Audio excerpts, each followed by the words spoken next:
get like a better idea of the student life, they brought on student dean representatives. Yeah. And so I'm the one who attend the party. But what we're doing is we're sending out a poll to all the representatives of the departments, and then they're going to send it out to all the students and the teachers who would contribute to all the students. And some of the questions that we made, do you think taking all of these classes are necessary? Like, why do I as a Chem major need to take a Spanish class? Like, I'm never going to use a language at all in my department. Because like it makes sense, I guess, for some of our RCCs of like, because those are like, take care of yourself and be aware of the people around you. Yeah. But then I feel like there are some things like why don't you do art class? history. I would say like giving speeches. Yes, Not I thought that was pretty great good for class. me personally. You have Dr. Marchison? Yes. Oh my god, I love Great guy. He's the best. He is so he's understanding, but he's also a great teacher. He really is. He's brilliant. He's a debate coach, and so I see him all the time. Yeah. Is it Rob? Yeah. But like if you take class with Rob, like you don't ever have class. Oh yeah, no, we never had class. I see when I see a sign up that class was canceled today, I'm like, oh, Marchison. Rob has his class. Yes. 12:30. Ooh, that changes things. In a good way? In a good way. Yeah, isn't that Wow. great? So now we don't have to miss Friday's math classes. That's so nice. Oh wow. When did they do that? It's gonna be updated on Web Advisor later today. Because today was our day to register. Yeah. I'm assuming you I only registered for the 3 math classes because that's all I could. I registered for 2 math and then education. One was the 2100 Mm-hmm. and then Spanish. You got it? Yeah. Yay! And then I'll register for one spreadsheet and those. You're doing that all of us. Wonderful. Wonderful. What's that on the board? What is this? It's the springs. It's the springs. It is. We just had. It is like the first day of spring in our Oh, is it really? mass spring system. What does the M stand for? Max. Mass of the mass of the mass. What's the mu? Beautiful. What's the K? Spring constant. What are these two? Initial conditions for precision velocity. Fuck yeah. Right on. So, before I start on this, does anybody need more time on the last web work? Because I'm happy to add, yes, okay. I will extend it a day or so more. Okay? Cool. You good? Yeah. Nice. And we have another assignment, right? Floating about some written problems. Is that true? I thought so. That is true. Yeah. And those are due when? Friday. Okay, just like to hear everybody say all this stuff together. It's like, it also helps me like remember. I want to talk only about this today. So I had mentioned something about an exam, an optional exam, like a take-home thing. I haven't got that together yet, but I will have that together soon, and I'll get that to you. There will be one more assignment on this stuff for everybody, because I kind of want you to do a mass spring. I want everybody to do a really good mass spring problem analysis, like with lots of good actual numbers in it and stuff. And then next Monday, we start something new. The good news is, it's just this, from a completely different angle. Next Monday, we're going to start talking about a method of solving equations like this called the Laplace transform. And it is astounding. So what it's going to do for us is you already kind of see the algebra connection here, right? Like we're doing algebra to get the roots and the solutions and stuff like that. Jesus, sorry, there's like 3 Chris's, and that's cool. Like 2 more Chris's is good, but I got the wrong glasses on. Sorry. Oh. Yeah, no, sorry. You're like, where's he going with this? I was like, who else is in here? What is he talking about? No, it's great. Oh, wait. Oh, shit, son of a bitch. Okay, hold on. I have my little tracker in my glasses. Sorry. That's so smart. It's, oh man, I lose them all the, I lose them all the time. I also have one on my like headphones that was also being did. Wait, because of Grace. Because you had the tracker case. I got that tracker case. It's, yeah, so let's see. So where are my eyes? That's what it's listed under. Hopefully it's not in my office. It is. I hear it. I hear it.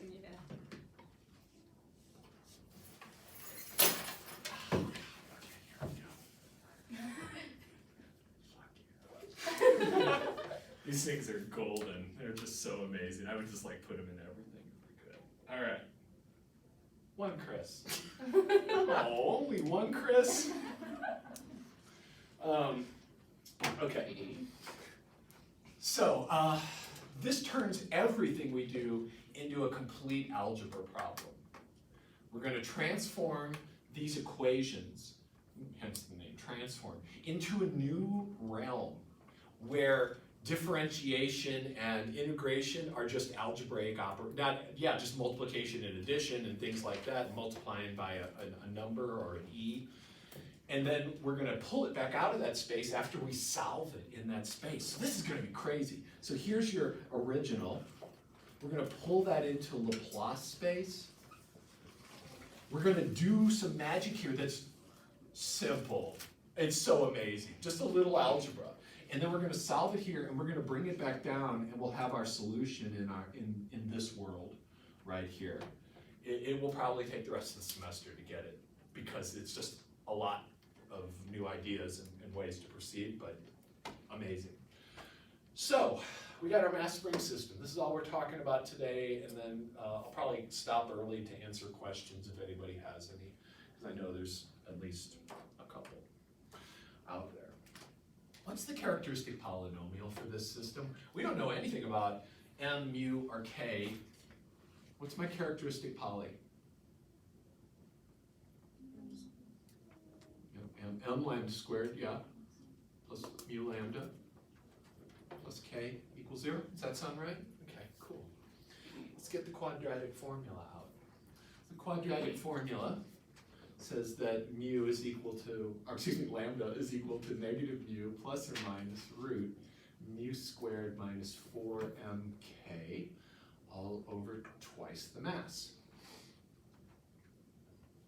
I'm going to break that apart, make that look a little different. That actually is lambda equals negative mu over 2m.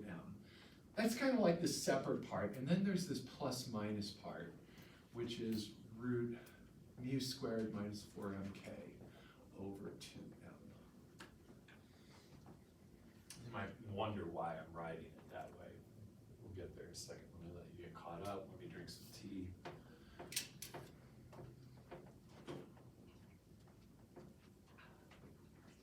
My mother-in-law, every time she takes a sip of something, it gets a little old. She'll never watch this lecture. Okay. It's like sometimes I say stuff and I'm like, oh fuck, it's on tape. I gotta go edit this shit. Okay.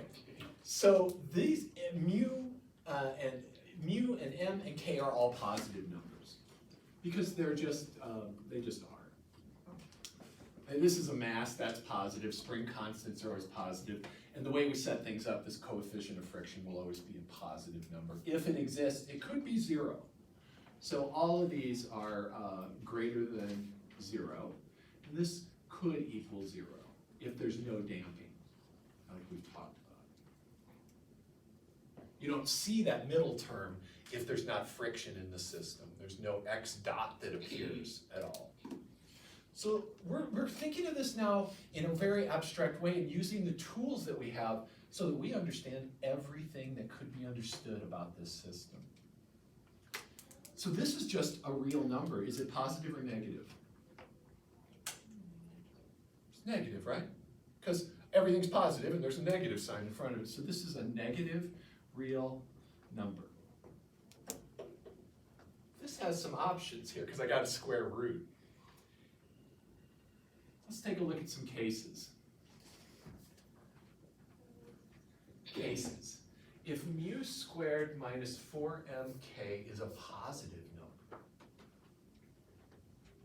then the square root's cool, right? Then I'm taking the square root of a positive number, and that's just another real number. Square roots of positive numbers, totally kosher. Not imaginary is what I'm really getting at. So this implies that this square root of mu squared minus 4mk is a real number. How does this number compare to mu itself? So notice like on top here, I've got mu plus or negative mu plus or minus that quantity. So I guess what I'm asking is, this top quantity, is that a positive or a negative number, or could it be two different signs, or what's going on here? So could this be, if we know it's real, could it be two numbers of different signs? I guess that is what I'm asking. How so? Tell me what you're thinking, Kitra. Well, I mean, I'm thinking that it all depends on the size of u. Like, because whether u is, we're putting a positive u in. So you have a negative mu plus or minus, positive minus, whatever this is. So if mk is greater than mu, then you get that negative number inside. Yes, And if it's not, that's all true. then it's positive. 100% agree. How do these two compare? Size-wise, which one's bigger? Mu squared, this is a little bigger, right?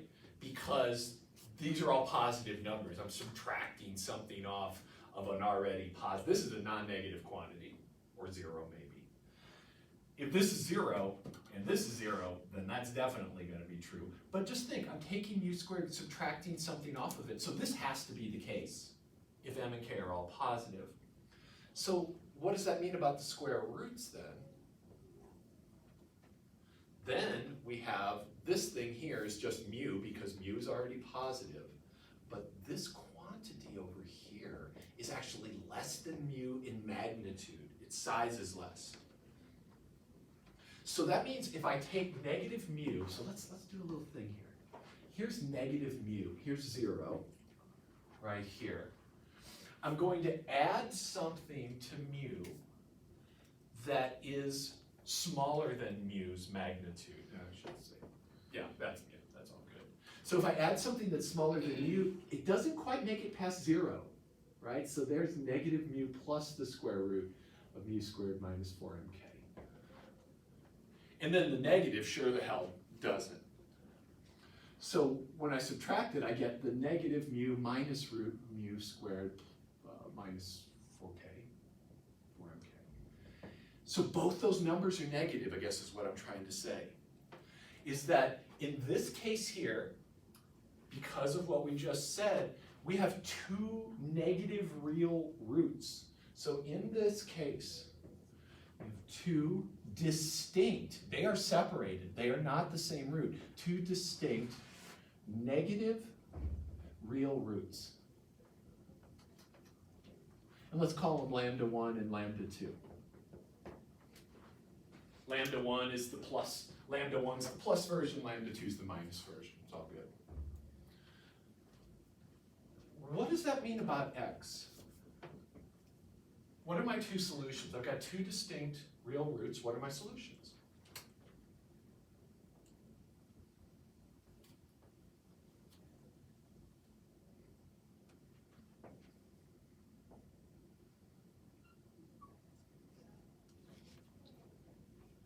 Somebody better fucking answer. I thought you were drawing a spring. Me too. Is it like e to the whatever that root thing is? Lambda y, lambda 1. Like it, thanks. Thanks, woo! Woo! We'll put a spring on it. It'll be good. Low spring, Yeah, it so looks you can like bounce so all the way down. There we go, it does look pretty bad. So I've got these two solutions, because I've got distinct real roots. They're both negative. I slap a C1 and a C2 onto there. I get something like that. So in that case, I wish I had this up, but because I lost my eyes, I didn't quickly. But who has a laptop, or someone have access to a Desmos? I need a Desmos friend, just real quick. If someone could maybe just plot out something like this for us. So let's just say it equals e to the negative 2t plus e to the negative t. Let's just say that, right? Just what does that graph look like? Here's a question if you don't have Desmos you can answer. Is this spring oscillating? No. There's no sines and cosines, right? This spring is not oscillating. Why? Oh, we can see that. We'll get the exact behavior here in a minute. But why is this spring not oscillating? What would make that the case? Think physical. Now go to the physical. Yeah, Ella. So mu is friction, right? Would that make it That definitely plays in. operate differently? Yeah, definitely. Imagine, yeah, absolutely. So there's a couple things at play here. One is this friction force. So what we've got right here is something that is so heavily damped. So I've got this vat of like, do they still make slime? That used to be a toy that we had when we were a kid. It was like everybody wanted that shit. I think you can make it with like cornstarch. But like imagine this thing is filled with slime, right? And you put your mass spring into it, pull it down, release it. What happens? It just slowly goes back to equilibrium. Maybe that spring is so strong that it comes up and then comes down a little bit. But overall, it's just pretty much not doing much of anything. So what did we get for a Desmos plot of that? Thank you. Cool. Okay, so yeah, okay, so this thing is going like this. So for this one, Grace is basically saying, we're not going to look at negative t, but it's just doing this. So it's like a screen door that is properly damped, right? So if you've got a screen door and it's got the little spring on it so that it doesn't slam shut, it's got a spring, and you don't want it to go past and then start flopping around. So it's just a perfectly damped thing that closes naturally. So this spring, this is called overdamped, but it's actually what you probably want in a physical system. Actually, Grace, could you do one more for me, please? Just this one with a minus. Just flip that minus. Yeah, Chris. So is it kind of, I'm just gonna listen different, I guess, eyes. Is it kind of like in a car, if you set like the rebound on the spring to be really slow, when you compress the spring, it just would squish down pretty much? Yep. And Not return. yeah. Yes. Okay. Exactly like that. Yeah. So another thing that could cause that is a really low mass. Oh wait, let's see here. What else would we get? As long as this thing is positive. Yeah. So we could have. No, this has to have damping, because without damping, you couldn't have a positive number here, and this would always be negative. So we can't have this behavior without damping. But I think the one that this is, that's the one I'm looking at. So this one here goes like this. It actually compresses a little. Remember, this is extension for positive x, and this is compression, the way we set up things. So it compresses a little bit, and then comes back up and dies out. So there's a tiny bit of like movement that's possible, but there's no oscillation. And you can see that, just like Labina saw when she clearly said there's no oscillation. I think that was you, right? You agreed with me. Yeah, absolutely. So just because there's no sines and cosines, we know that, but physically it makes sense too. So this is called overdamped. Let's look at another case. I'm going to I got 3 cases, and they're all based on this thing under the square root. Next one is when it's equal to 0. So let's take a look at that.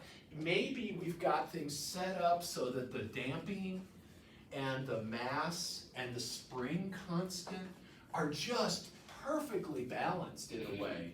So here's, let's call this case, let's call it case mu squared minus 4mk equals 0. What are my roots? Let's take a look at it. So what you tell me, right? So we had, what do we have here? Negative mu over 2m plus or minus square root of mu squared minus 4mk. What are my roots, friends? What do they look like?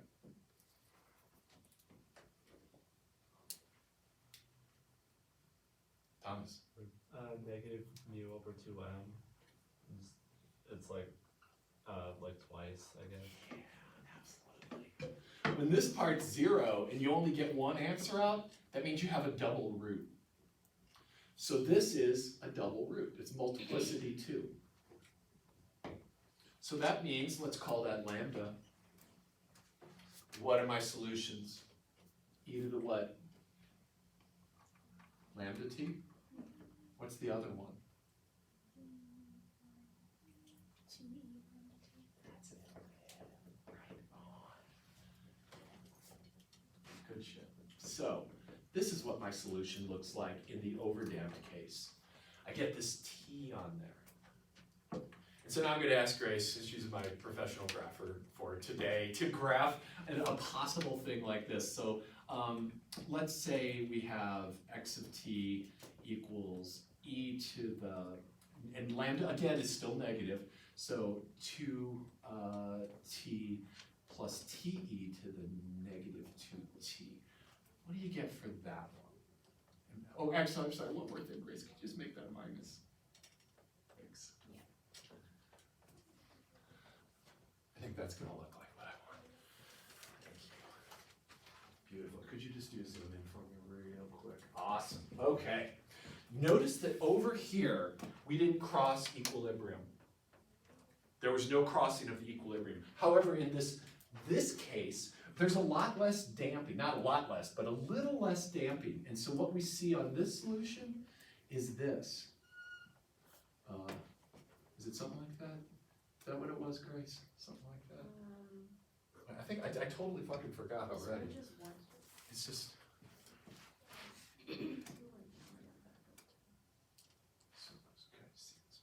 Oh, okay, got it. Here's what it did. So it did this. It did cross equilibrium. It comes up from the underneath. So it's got some initial condition like this, and then it does this. So a very similar behavior, but we cross equilibrium.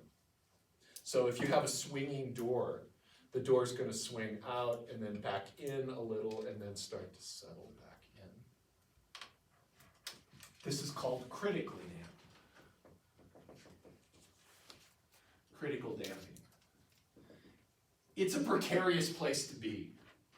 It's a place you'll probably never be in reality, because to get things to perfectly balance like this in a physical system is pretty much impossible.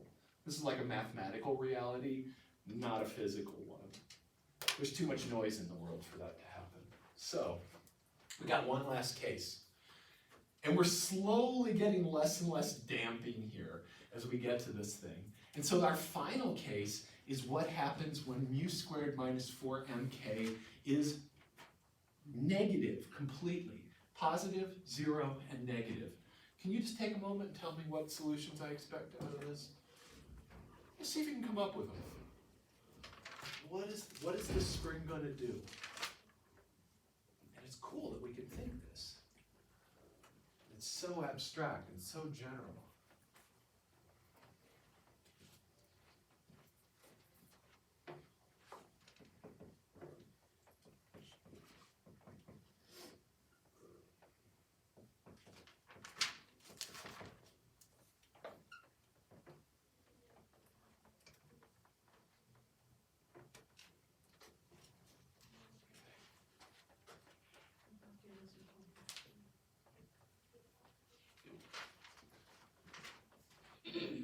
Yes, so like what, then just think like, what is the spring doing? Like kind of imagine like what that behavior manifests as.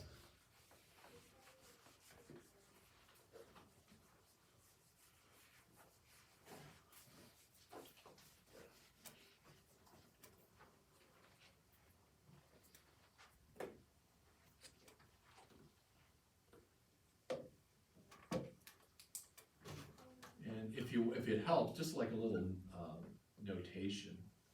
Oh, let's do. I would put in omega there for lovely reasons, but we'll talk about why in a bit.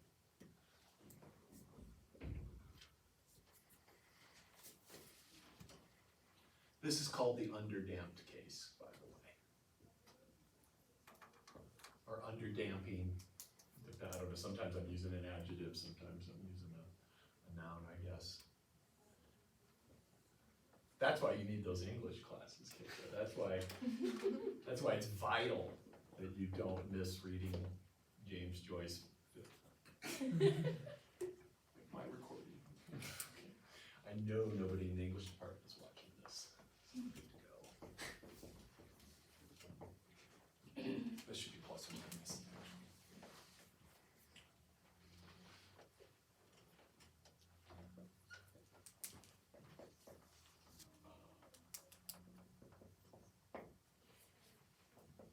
I'm gonna write this one just a little bit differently so we can kind of see it. Here it really, if you write that inequality like this, it really shows that the damping is significantly less than the combination of the mass and the spring force together. So you kind of see that. Just isn't even close to the power that these two are producing in the system. So, I won't torture anyone here, but this would be our solutions.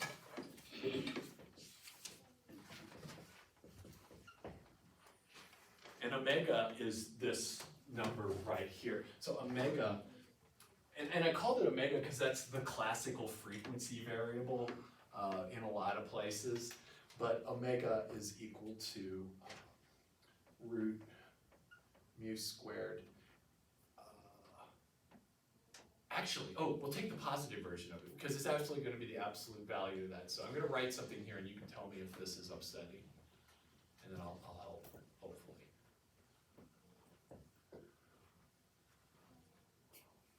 I rewrote this as a positive quantity under here because it's now in here. And so why would I do that? Because think about this, if I had negative 1 plus or minus 2I, then I would get e to the negative t cosine of 2t e to the negative t sine of 2t. So in other words, this quantity here just appears as its absolute value. And this is the absolute value, or the coefficient. Shit, I'm not saying that well. Let me say it better. This quantity here, minus 4mk, is an imaginary number. It's this imaginary number. And what I did is I factored out the square root of negative 1. Yeah, just to make that a little bit clearer. It doesn't matter. If that's totally irrelevant to the whole thing. But we get these two solutions that look like this. This, see one of those, and see two of those. We know that alpha is negative, and omega handles our frequency. So omega is the frequency, or period, controls frequency or period of the oscillation. But the important thing is we have oscillations. If alpha is 0, what would make alpha equal to 0 in the system? So look back at how we got all this stuff. When would alpha be 0?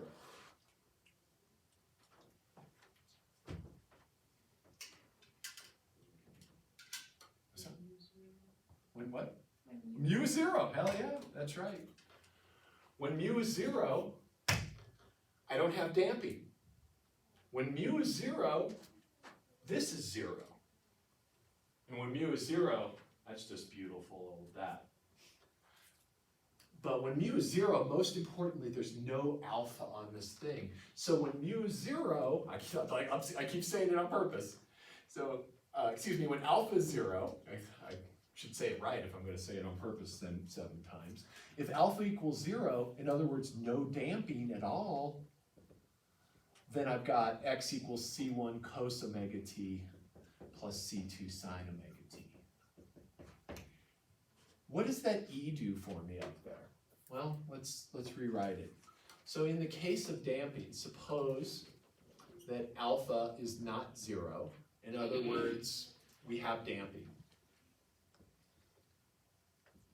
then the solution, I could factor that e to the alpha t out in front, and I get c1 cos omega t plus c2 sine omega t. This thing right here is e to a negative power. And so what I'm going to see is something that goes like this. It's going to kill off the oscillations eventually. I mean, they'll always keep going, but they will die off. And then at some tolerance level, you might say it's not oscillating anymore, or it can't be noticed by the eye.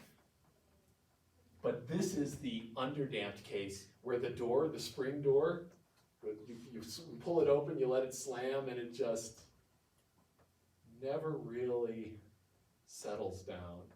In reality, it would, right? Because there's nothing without friction in this world.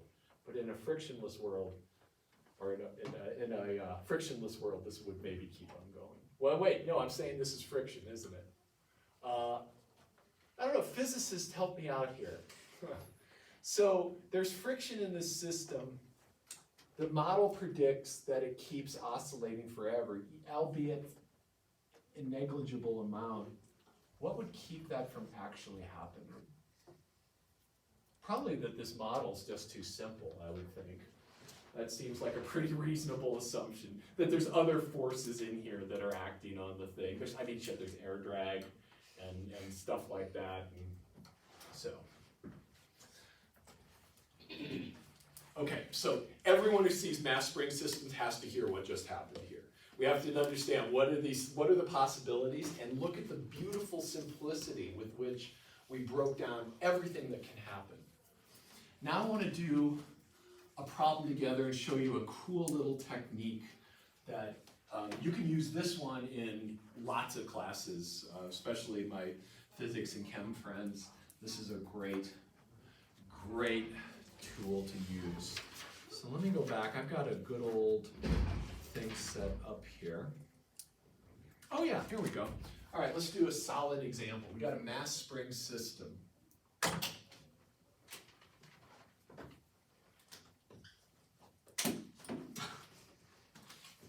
Good. Right, like a little kid. All right, so mass spring system, duh, because that's all we're doing today.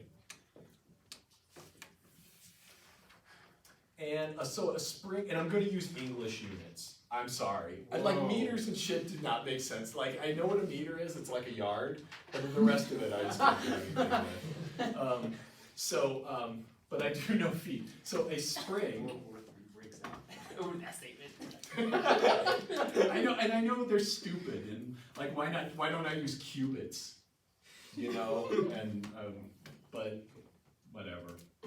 I guess because I never had to do it. So a spring is such that a 2-pound weight. See, now I know what 2 pounds means, but I don't know what other stuff means. I don't even know what the alternative is. Stretches the spring, stretches it 1/2 foot. We've got the spring. This is going to help us find the spring constant.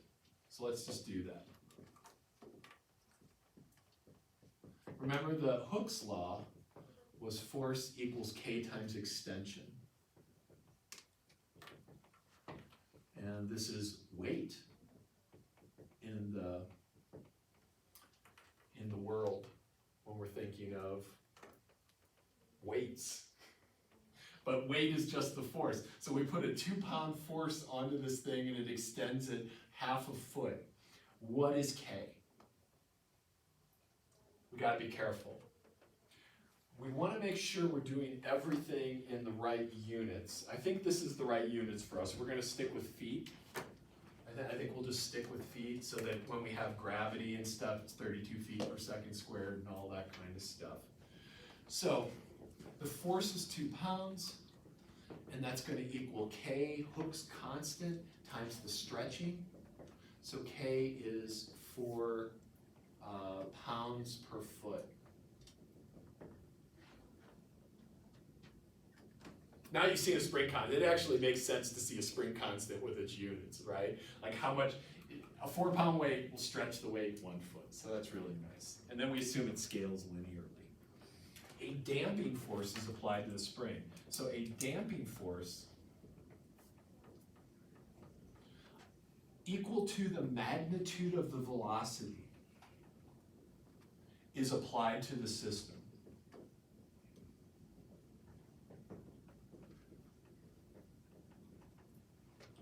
So what this means is that mu is going to be 1. Remember how our system, remember x dot is equal to velocity. So this means that mu in our spring system equals 1. If this had like a 3v in it, mu would equal 3. So mu is going to equal 1. The weight starts, so now we're getting an initial condition, starts 1/4 foot below equilibrium. So we're pulling it down 3 inches. And it is imparted with an upward velocity of 3 feet per second. So you pull it down, and then you give it a little tap. And given an initial velocity of 3 feet per second upward,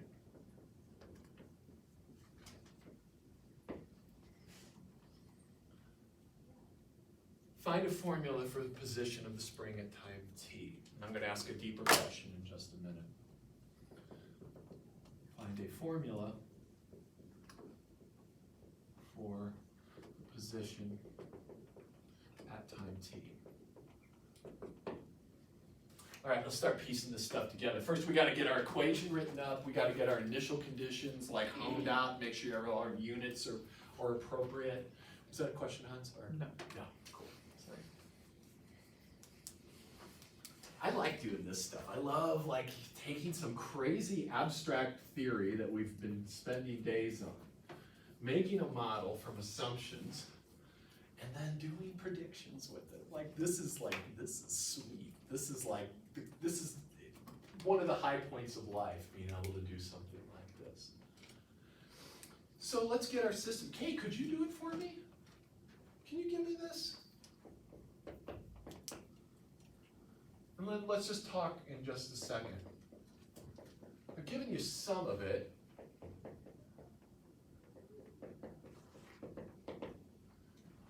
It's good if you think through this just a little, just a tiny bit. Keep an eye on units. We're doing feet, we're doing seconds. You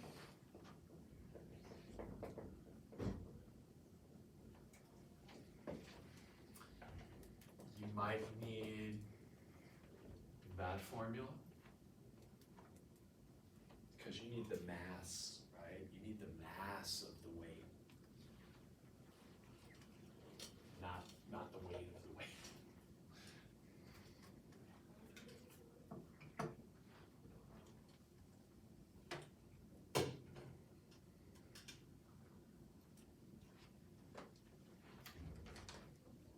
Sorry, I'm gonna eat these crunchy things.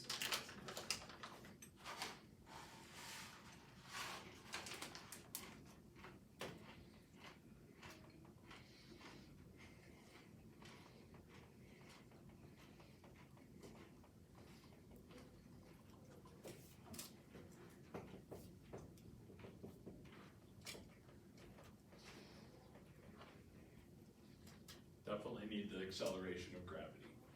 That's G.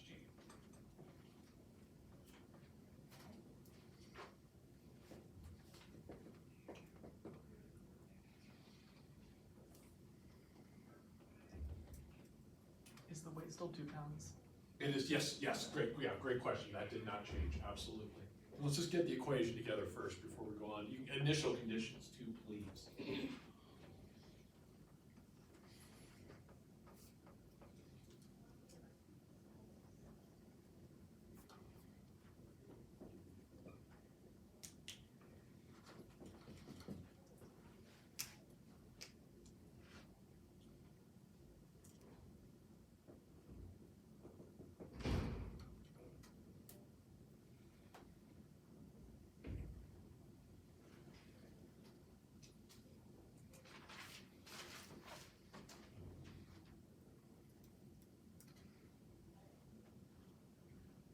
of stuff you don't do. I want to ride your bike, so. Let's ride it across the room. Yeah. You should.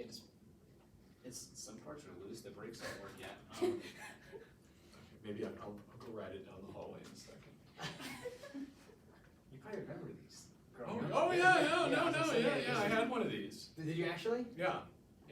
It's Not brand- this sweet. Same No, brand not now. same brand. Okay. It's really groovy. Yeah, it's cool. Can I hop in? My dad's dad had a bike shop. Oh yeah. Jesus. My dad's dad had a bike shop and he sold thousands of these every month. Wow. So, yeah. Wow. Yeah. You ever play Riders Republic? I know the game. Yeah. You probably saw BMX Bandit, right? I never. No. No. Mm-mm. Mm-mm. What's my mass? What's M here?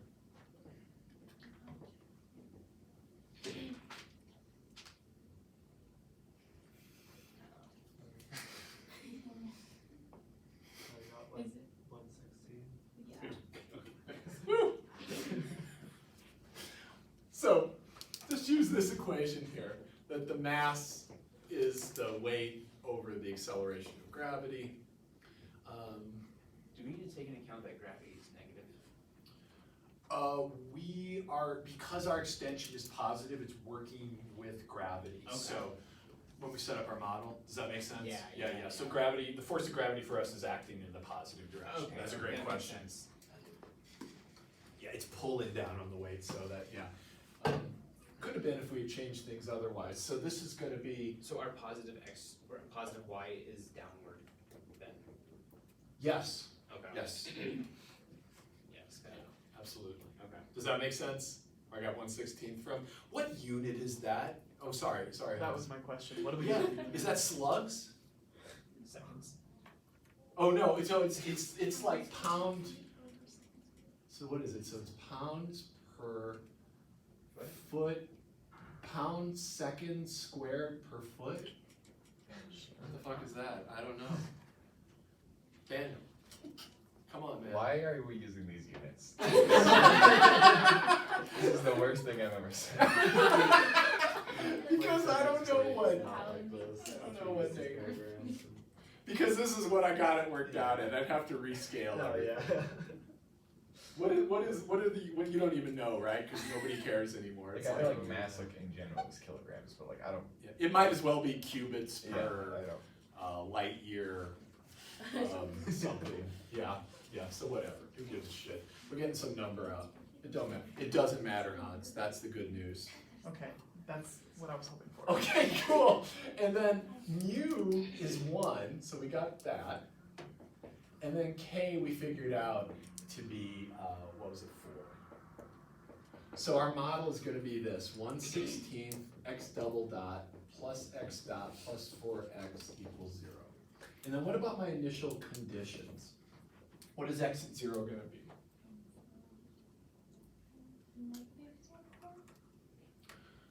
So let's see, so we're below, so remember, this is positive 1/4 because we're below equilibrium, yeah.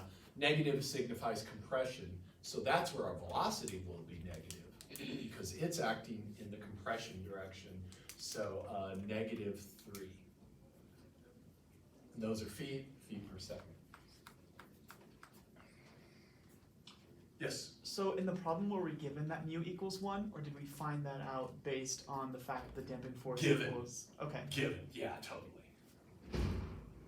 So what was given in the problem, Hans, was this, that the damping force is equal to the magnitude of the velocity. So that would mean just that, just straight velocity, Okay. as opposed to twice it or something like that.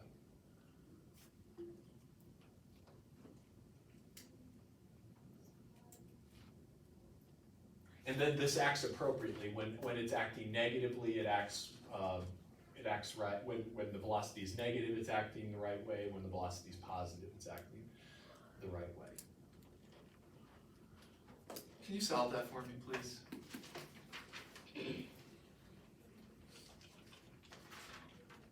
And then we'll talk about something. We're going to pay Chris's bike down the hall. We first we need to find roots for that, right? Oh, yeah. Okay. Yeah. I would actually plow through by 16 and make this prettier. So x double dot plus 16 x dot plus 64x. That's what I would roll with, for sure. Can we keep the initial values the same? Yes, please keep those the I same. don't have to multiply them by 6. Oh, no, that would Okay. make things very, Okay. very, very bad. Correct. Be careful with that. I'll be careful. If I get arrested, I'll. Well, we don't want to lose you as a teacher. Yeah, I better be careful. Get arrested.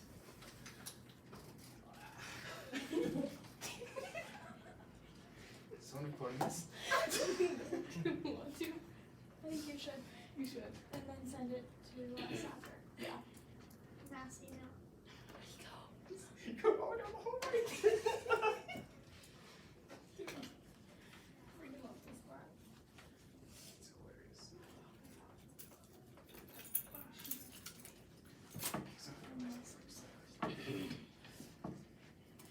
I'm really good at not using Shit, no break! Jesus Christ!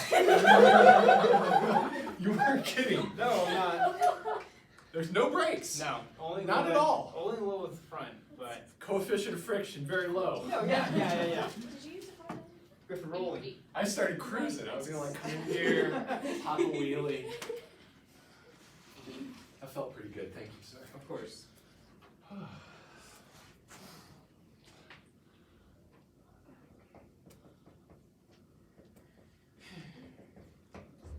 That's it. I just need to start doing that in the middle of the day. Works you up. Yeah, it does.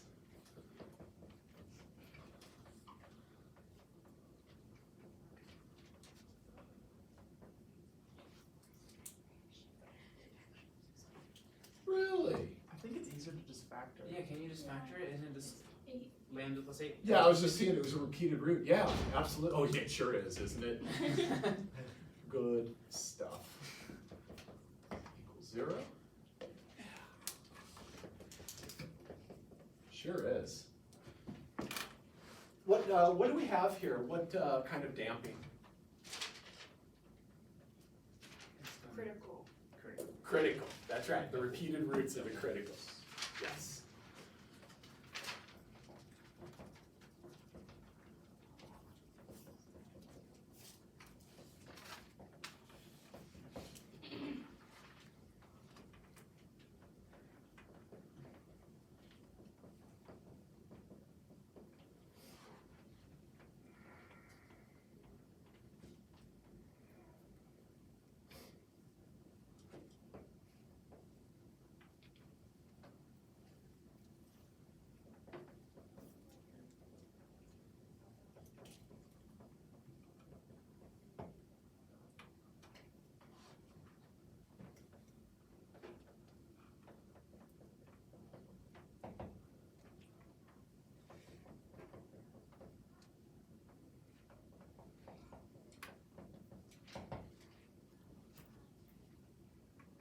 Oh, what am I doing? That's just Cucamonga. Okay. That's what I wish was the initial conditions. Oh my God. Okay. Plus. Where's my, oh, so that should be, oh, there they are. Okay, thank God. Okay, cool. So that's,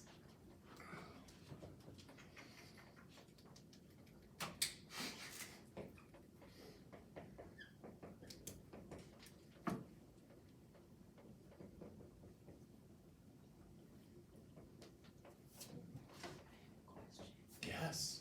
Is it C1 plus C2 or is it just C1? Oh, because of the 0. Good call, Kitra. Oh, wow. That is great. Was it Kitra? Yes. Okay, I thought so. Okay.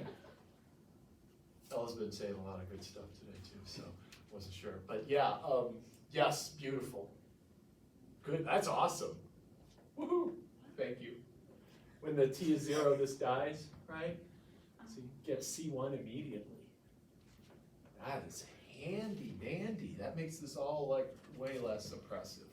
C1 plus C2 times 1. That's not bad at all. And so our final answer plus 8c1. And that's 3 plus 2. Kind of pretty. Kind of. Not too bad.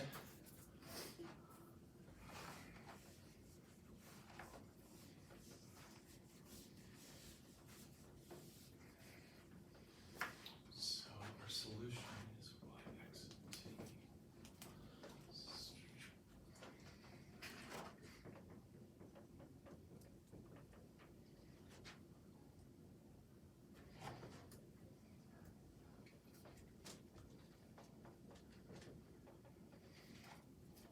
Good.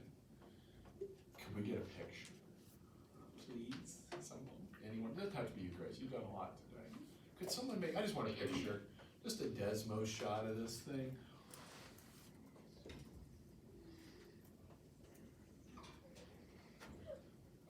Oh, yes, I like seeing the like actual physicality, like how is this thing moving?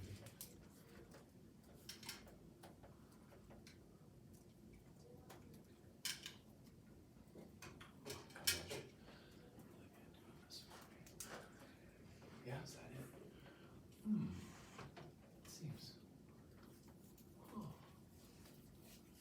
I wonder why it's doing that though. That seems weird. It should go to 0 I think.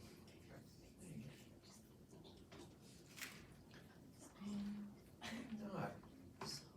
That's weird. Shouldn't it Doctor, go below? Yeah, that's weird. Why is it doing that? Yeah. is it because it's a negative? Did I screw something up? Say that again? No, never mind. Oh, okay. Is it the 3 that's messed up? Because if you're moving it to the right side, wouldn't it be a positive 3 instead of a negative 3? No, this thing here, is that what we're talking about? To the This- right. Can you zoom in? Oh, so it's an initial upward velocity, so it should be negative. I mean, I'm sorry. in the equation here, Oh, here. because you moved it to the right side, you switched C2 and the Oh. negative 3, so it should be positive 3, right? Yes, yes, I think you are right, Hans. Let's see. Oh, no. I left the C2 here and added the 8-1C over, Oh, I see. so that's okay. Just getting a strange answer out of it. It does dip below, but it is like nothing. Oh, it comes back up super slowly. Okay, that's what Olivia, I saw that on Olivia's, and it just, you didn't move out far enough to see the You know what? actual coming back. Don't get upset. What's going on? I said you get what you get, you don't get upset.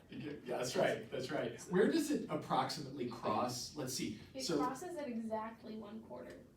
really? Yeah. Wow. Okay. So at t equals 1/4, we got that. And we start, when t equals 0, we see that our initial condition is satisfied. So we're here. What is this, so if I draw this curve out, it's gonna do something like this. Let me ask you a question. What is the slope of the tangent right there?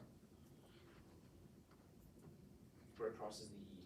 No, just right at the initial condition. Oh, So right at 0, 1/4, what is the tangent slope?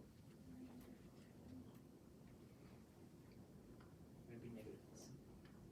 What's the initial velocity? -3, so that's the slope there, because that initial velocity is just that tangent slope there. So it's kind of a trick question in a way. So the m here equals -3 equals the initial velocity. So that's what the initial velocity does for you. It sets that initial slope up on this thing. So it goes under, crosses equilibrium once, and then takes a long, long time to come back. So that's pretty cool. What time is it? Oh, good. Not time to say goodbye at all. Because I do want to do one more thing. Yes, Ellen? So with overdamping, like your graph is like looks like an exponential graph, Yeah. and then underdamping is the one where it oscillates. Underdamping is, where we oscillate, yes. But does the critical damping have any sort of are most graphs gonna look like that? So the critical damping, we have a better chance of crossing the equilibrium, and I think that's about it. Otherwise, it kind of looks like that exponential graph that you were talking about, yeah. Any other questions on this? Let's do one together. And let's see if okay, I'll come up with some units from this century, I guess. Daniel, you're gonna have to help me though, okay? All right, I want to do an undamped mass spring system. So let's do another example. So undamped, there'll be no friction force whatsoever. Let's just totally cheese out on this. Let's just like, so the mass would be in kilograms probably in like a normal person's units. Yeah, okay.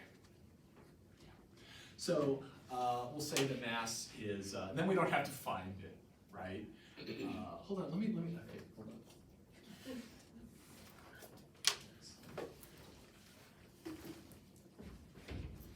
Okay, so the mass is 1.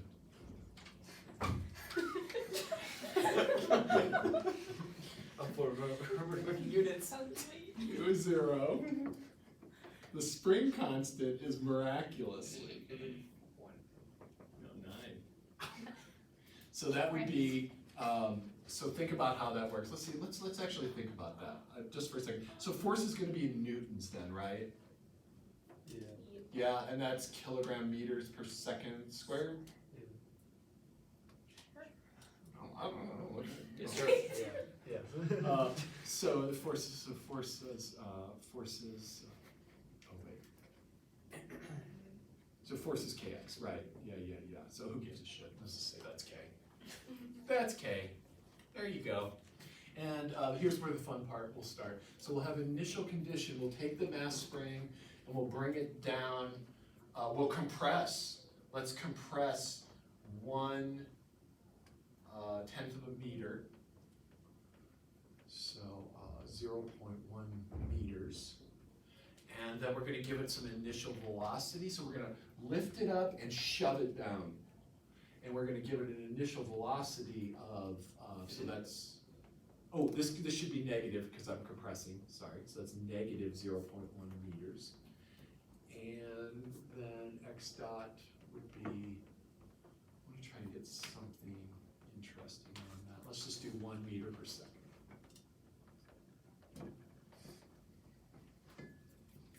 Let's come up with the solution for this thing. As god awful as it's probably going to be. Shit, man. Ooh, I wish I'd worked out some numbers ahead of time that weren't English units.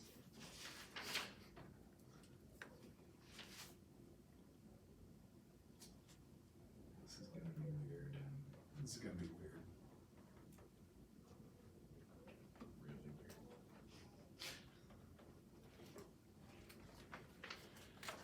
But it's probably good that it's weird. Because life is weird, and that's what this is for.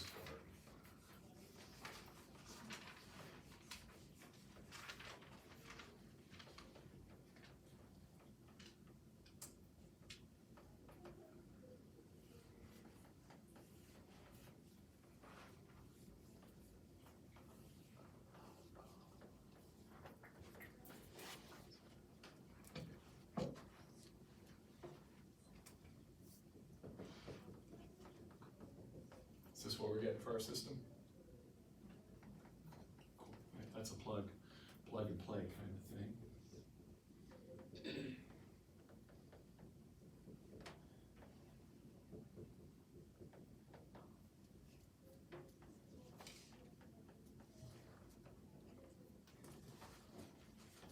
The good news is when I make up problems, nothing goes wrong ever.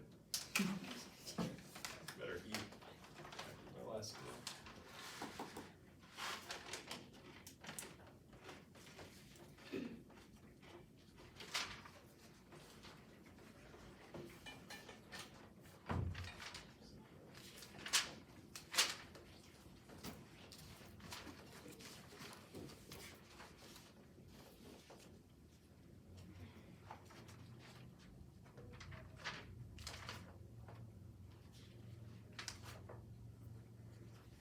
What are our roots gonna be? Yeah, plus minus 3i. So is everybody feeling good about that as our solution? Yeah. Cool. Now the messy part. Actually, it's not that hard, is it? It works out pretty good. Yeah, what's up, Bob? Does it matter if the cosine or the sine goes first? No, not at all. No, that's a great question. It does not. I know I always go coast first, but yeah, all good. Yeah, Chris. And will it always be plus between the C1 and C2? Yeah, it might as well be, because these, it's kind of like, these are gonna be determined later. So if you put a minus here, it'll all come out in the wash. Will it actually? Okay. Interesting.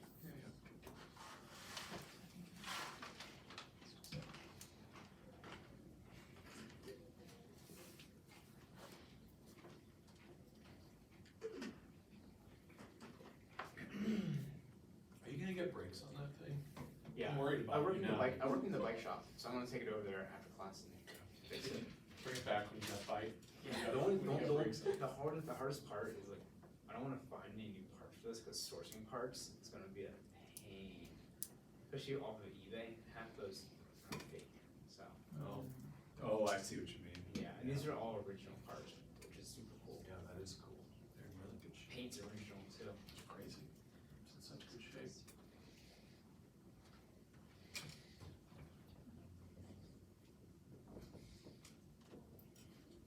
C1 is negative 0.1.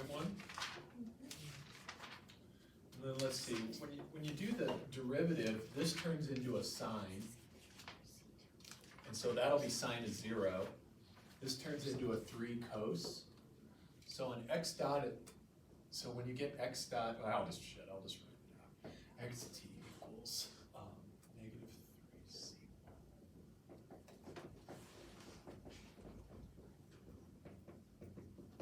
Chain rule, don't forget that.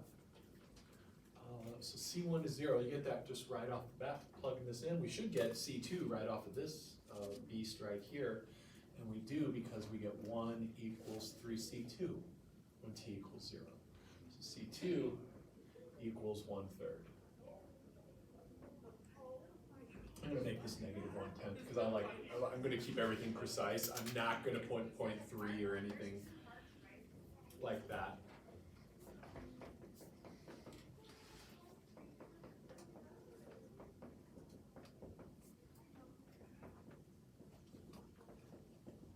This should be our solution. Let's all make sure we're there first, because I do want to talk about that a little bit more. If you've already got that, the deeper question I'm going to ask you is, what is the maximum extension and where would it occur? So what is the most extent, right? We see like a negative 1/10 there and a 1/3, but how do the sine and cosine combine when we add them? To see, like, actually, could I get a plot of that, please? Someone? Anyone? Oh, you got it already. Oh, fix it up for me. Yes, Chris? We don't know the initial conditions for x double dot. So No, and we don't know. We won't need those. Okay. Usually the initial conditions start at the state and then go up to a derivative one level less than the order of the Got equation. it. Okay, cool. Thank you.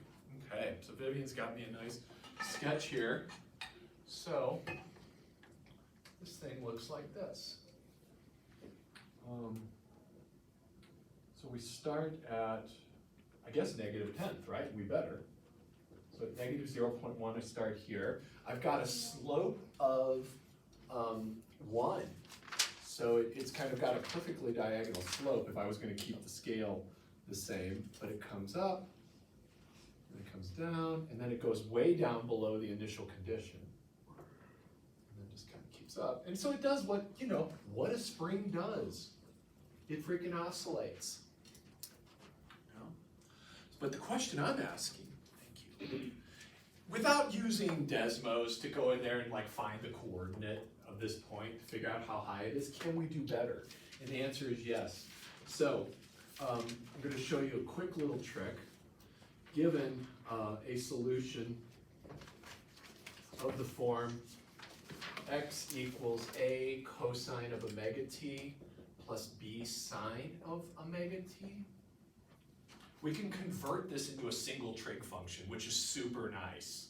Just have it in terms of cosine or sine. And it depends on what you want.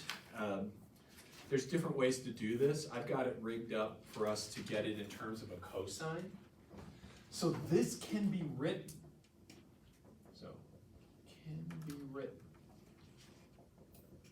And this is the form you want to do analysis in. This is really painful here.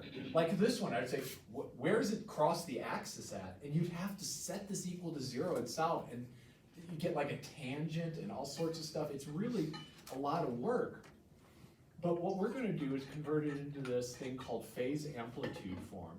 So I'm going to put a c in front here, and I'm going to write cosine of omega t minus phi. The c in front, and I don't have time to prove why this works today. I could totally prove it to you at some other, like maybe next Monday I'll show you real quick, or I'll write it up over the weekend. But the c is equal to the square root of the sums of the squares of those coefficients. So right off the bat, I can immediately tell the amplitude of the solution by just doing this. So over here, if we were going to do that conversion, this would equal the square root of 1/10 squared, doesn't matter if it's negative or positive, plus 1/3 squared, times cosine of omega. The omega is the frequency component that's already in the system, so it's got 3t, and then there's this thing phi that we got to figure out, and that's where things get really a little bit more involved. So this phi is called, first off, this is called the amplitude. Not surprisingly, this phi is called the phase shift.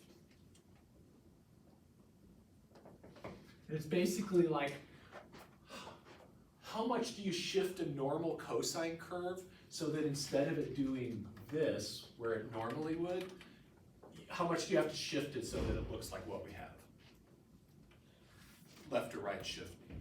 So that's about it. So to get that, we've got 5 minutes left, we could do this. To find phi, the phase shift, you need to, it's a little bit tricky. First off, you're going to say, step 1 is find phi prime, which is equal to the arctangent of of b over a. The way I've got it written there. And then step 2 is you need to adjust this a little bit. So phi will equal, I'm going to give you a case-by-case thing here. It's just going to equal phi prime if C1 and A and B are both positive. It's going to equal phi prime plus pi if they are opposite sign.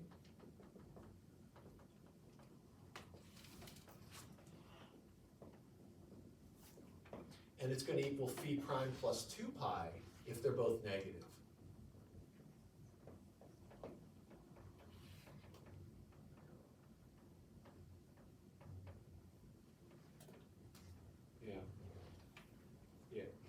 Okay, cool. So let's do that for our thing here. This is a little bit of trig. It's been a long time, right?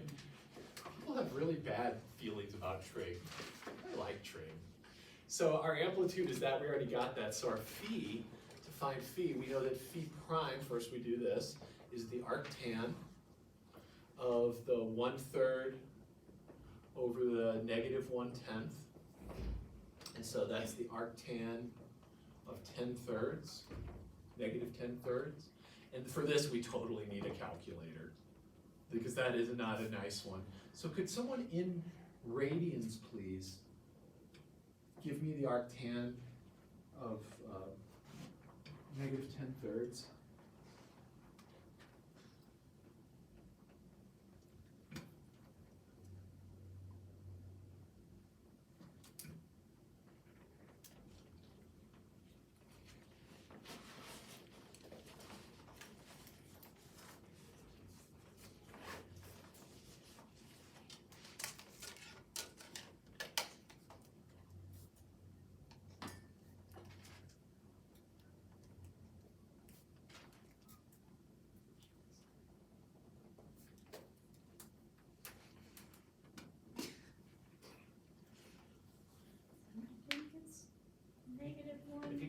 this YouTube video and I'd be very concerned.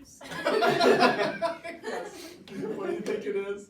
Possibly negative 1.2793. That sounds about right. That sounds right. And you know how I know that's right? Just because the arctan of negative 10/3, so arctan lives over here in these two quadrants. Negative 10/3 means we've got like negative 10 down and 3 over. And so if I converted that to degrees, that would be like 60 times that, so like negative like 70 something or something like that. So this seems like negative 70 degrees is about right.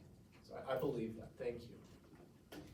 So, but I also have C1 and C2 are opposite sign.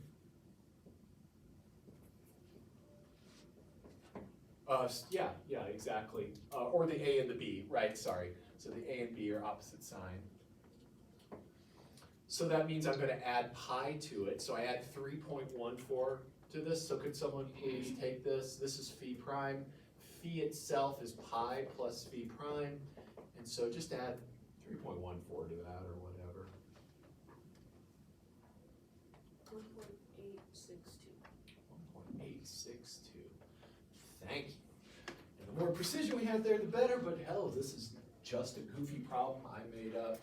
So our final answer is we can take this and write it as the square root of, what was the C that I came up with? Where did I do it? Oh, could someone maybe do this for us real quick? We've got like 1 minute left. Like, just crank that out for me, please. It's not 1/10 plus 1/3. Do not do that to me.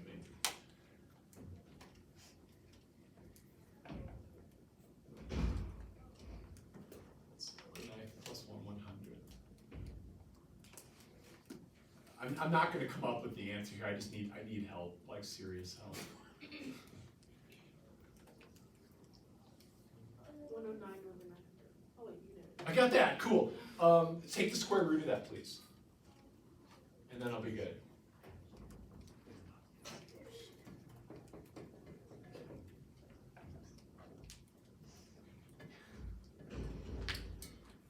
Do you want like decimal?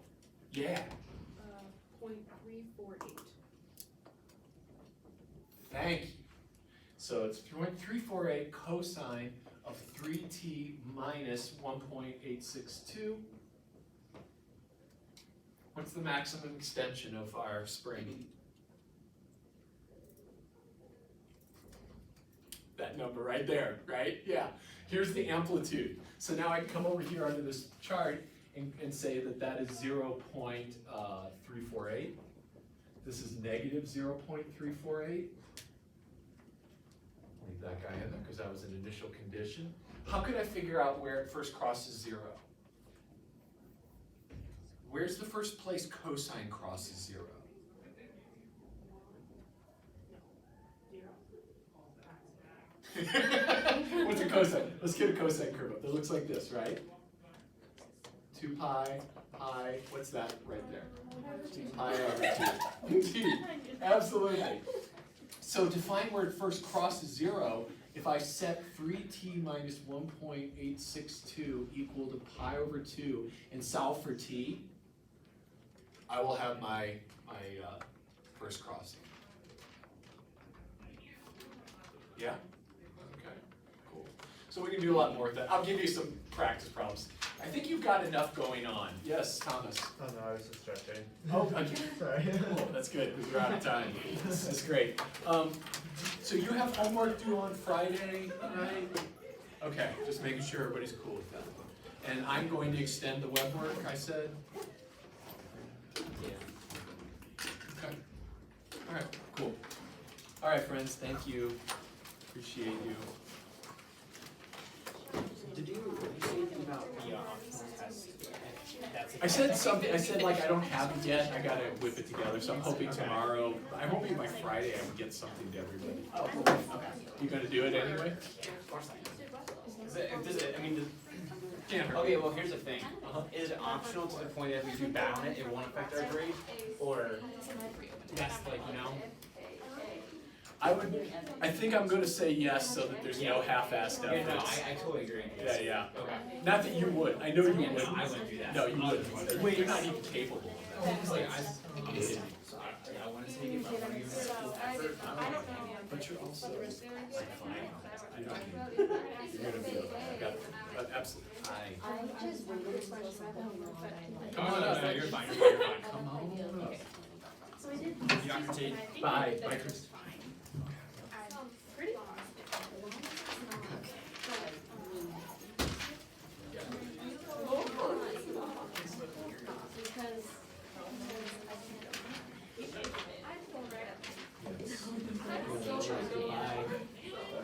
Oh, hey, Ella.